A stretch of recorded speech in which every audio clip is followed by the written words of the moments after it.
Esse tema da contratação direta de shows é algo que a sociedade precisa acompanhar de perto. Há muito tempo, o Ministério Público de Contas do país inteiro, nós tivemos um caso no Ceará, em que o colega teve uma destacada atuação, e o Ministério Público de Contas tem, ao longo dos anos, apontado irregularidades nessas contratações diretas.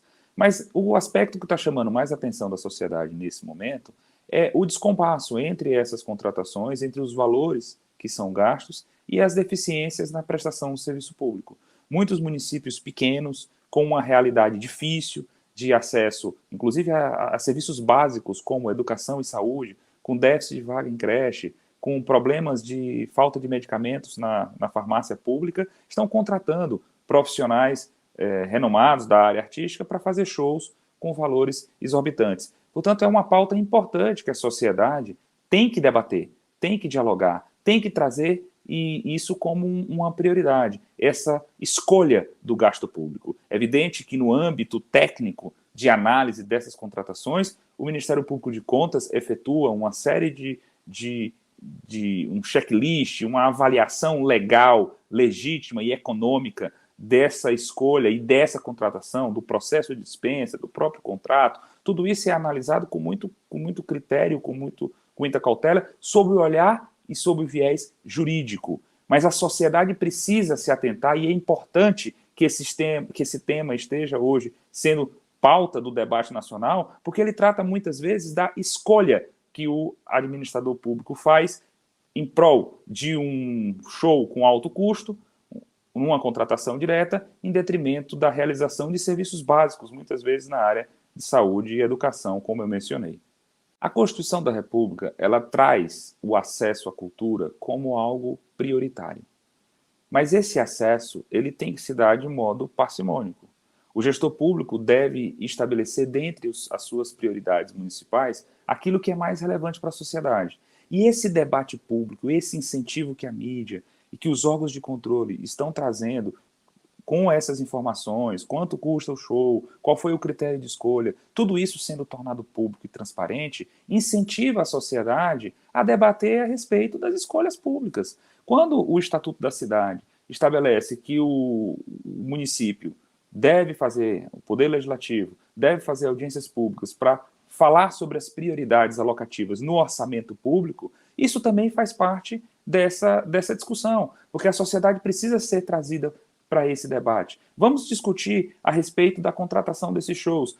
Tudo bem, o município precisa incentivar a cultura, é inclusive um mandamento constitucional? Sim, é. Mas que cultura o município precisa incentivar? A cultura local? A sua cultura tradicional? Os seus artistas locais, que certamente possuem um valor menor de show, de contratação para esses shows? Ou precisa trazer uma grande banda nacional, renomada, para fazer um show num município pequeno, que tem déficit de vaga em creche? Você vê um dado recente do censo escolar do INEP, 8.000 escolas públicas no país não têm água potável para as crianças tomarem, para as crianças beberem. Será razoável que um município que não fornece água potável para a criança gaste 500, 600, 1 milhão de reais com o show de uma banda de renome nacional? Então esse é o debate. Para além daquilo que o Ministério Público de Contas faz, com base na Constituição da República, a Constituição diz que o nosso papel no exercício do controle externo é de fazer análise da legalidade,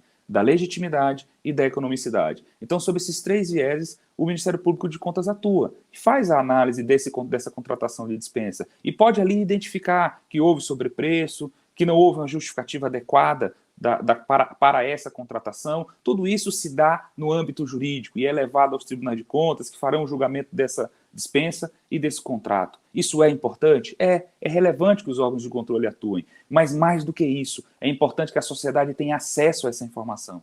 Os munícipes precisam saber, compreender o porquê e as razões para a contratação daquele show. Qual foi o valor contratado? Será que o município não tem deficiências e necessidades que necessitem ou mais urgentes do que aquele show com um valor exorbitante? Então são essas as discussões que permeiam esse debate e são importantes. Eu fico feliz da sociedade estar discutindo isso, porque é um tema que o Ministério Público de Contas já vem há muitos anos, como eu já mencionei, abordando, questionando, e muitas vezes é até mal compreendido, como se nós estivéssemos com a intenção de substituir a escolha legítima do gestor. Não há nenhuma intenção da nossa parte, nós respeitamos a discricionariedade administrativa e a opção, até porque o gestor é que tem legitimidade para fazer esse tipo de escolha, ele foi eleito nas urnas, a sociedade o escolheu, mas a sociedade também tem direito, e nós temos o papel, somos veículos, somos instrumentos de levar essa informação para ela, para a sociedade. A sociedade tem que ter acesso a isso,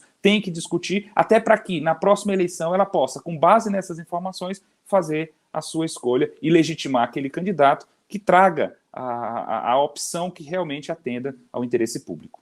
Esse argumento de que sempre foi assim, ele não é válido para legitimar e perpetuar uma irregularidade.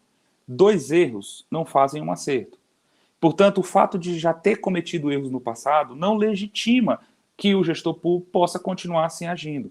De fato, isso sempre existiu e vai continuar existindo. Não é a intenção dos órgãos de controle acabar com o acesso à cultura, até porque a Constituição diz que é um direito fundamental também ter acesso a esse tipo de atividade. Isso faz parte do processo de integração cultural e educacional do ser humano. Isso é importante para o município. O que os órgãos de controle estão apontando e estão trazendo para a sociedade é a exorbitância, é o exagero. E é na linha daquilo que nós estudamos em filosofia. O homem tem uma tendência natural, Montesquieu falava isso no livro de Espírito das Leis, o homem tem uma tendência natural ao abuso. Portanto, é necessário que a própria disposição do poder e dos órgãos de controle contenha esse abuso. Então, o que está sendo questionado nesse momento, é muito importante que isso seja frisado, não é a modalidade, não é a contratação, não é a escolha do gestor, mas é o abuso, é o exagero, é fazer um cotejo, fazer uma comparação com os serviços públicos que estão sendo prestados em outras áreas tão importantes, como na área da saúde